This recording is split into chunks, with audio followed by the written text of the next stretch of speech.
Howdy everyone, it's me once again, the one and only Killer Rodan. And today I'm going to be talking about.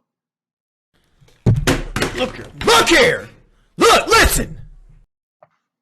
Hey, let's talk about a dumbass movie. Oh, my favorite. Yep, this piece of shit. Talking about another remake. Again. Well, Mr. Monkey, today must be your lucky day, isn't it? But you still can't have the movie.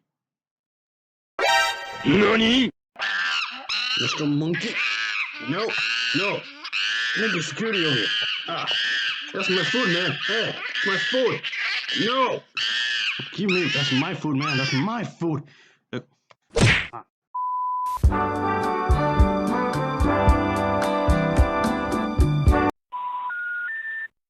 We're sorry. All circuits are busy now. Will you please try your call again later? The sad thing about this is that, aside from being a reboot, and I don't like reboots, is that the actor who played Taylor in the original films actually shows up in makeup, meaning this was his last Planet of the Apes movie. And also, this was the last one in a series of films to use actually makeup because from here onward, it's gonna be all CGI. Ugh, man. And this lady informs the viewers that it's not a reboot, it's a re.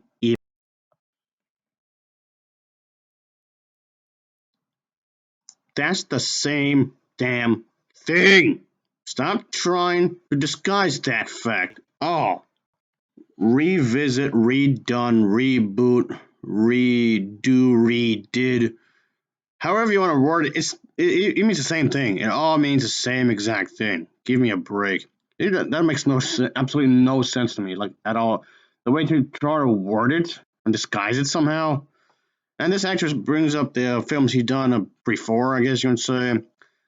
And then Tim Burton explains that some of the movies he grew up with, because the actress was not around when the movies came out or whatever. And okay, you like creature features, and that's fine. I'm not saying that's a bad thing. And yeah, I like creature features too, like vampire movies or those giant kaiju movies.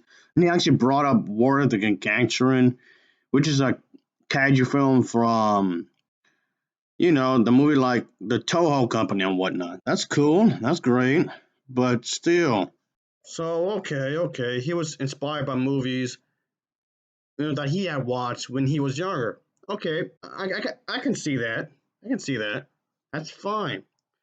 There's plenty of directors out there who became famous and did the same thing. Like George Lucas, for example. He was inspired by those low budget sci fi movies, and to some extent. Therefore, he came up with Star Wars. But that was a part of it anyway. And so, yeah, he's not the only one. Anyway, as usual, I'll have to talk about the plot and just get this garbage out the way. Mr. Monkey, go and get. Anyway, as I was saying, in this version of the story, of course, this astronaut goes into outer space and gets captured. Yeah, there's this general gorilla guy or whatever. And yeah, of course, everything has been turned upside down, as you can guess for yourself. Taking place in the year 2029, he boards this pod on a space mission. I guess it's like a rescue recovery mission kind of a thing.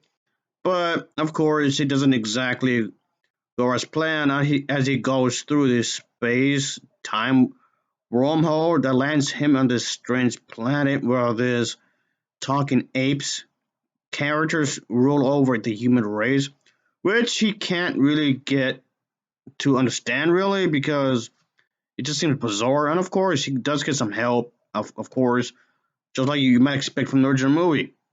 Again, how is this not a remake? All the elements are there. Um, I would have accepted if this was like a what if scenario, like kind of how Star Wars or X Men or even the DC comics would do like a hypothetical what if situation. I would have accepted that if they were going with that angle. That would have sounded a lot more better than just, oh, it's not rebooted, it's just reimagined. Ah, shut up. But anyway, yeah, it's this guy again. How many times you have to bother me, man? You are Mr. Monkey a pain in my ass. I mean, really. I'll have to take care of you, to bother you. I mean, really. I'll get to you in just a second.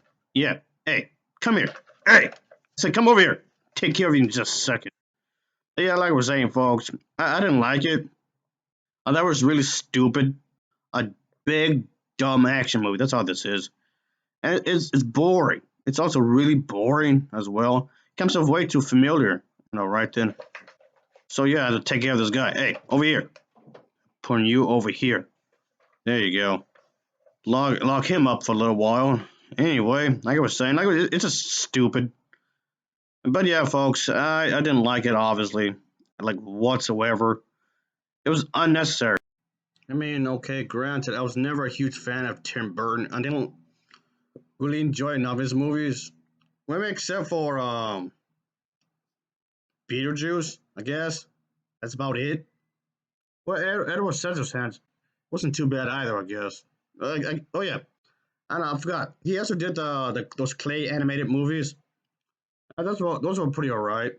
But point being, I don't like the vast majority of his stuff. I know people hate me for saying this. I didn't like his Batman. His take on Batman, I thought those, the 1989 Batman and the Batman Returns, I thought those movies are god awful. Style over substance. Ugh. And that's how this feels like. It was more style than substance. I mean, you have to you have the building blocks there. You have the overall idea, and you still manage to make this be a major letdown anyway. That doesn't even make any sense. Man, just no. Come on. Mr. Monkey. I mean, really. Ah. Tim Burton had produced better than this. I know he's capable of doing better. This makes me want to think, what the hell happened? Maybe he got a little too careless. Maybe he became overly confident. He was cocky or something. I don't know. And this was a big budgeted movie as well. All the resources, all that money and whatnot, and from a lackluster movie. And just come on. I mean, some of the action's okay, I guess, but they're just trying to do their best with the material that they have, I guess, at hand. And Mr. Monkey, since you won't listen, yeah, here we go. Anyway, as I was saying, yeah, this movie is definitely not worth the hype. Yeah, this definitely got a lot of advertisement, of course. Yeah, it's a great shame because all that money and talented and interesting supporting cast, whose skills were put into something that's not good. It couldn't be used for something that's more genuine and more original. But no, this comes off like Tim Burton just wanted to play it safe and stick to something that comes off familiar. Yes, what I'm saying is that it just comes off that this film was just made out of nostalgia. That's it, just because of nostalgia. Because Planet Apes is a very familiar property when you think about it. It well is. Ugh. I'll give this film an overall rating of a 4.6 out of 10. Gets a 4.6 out of 10 from me.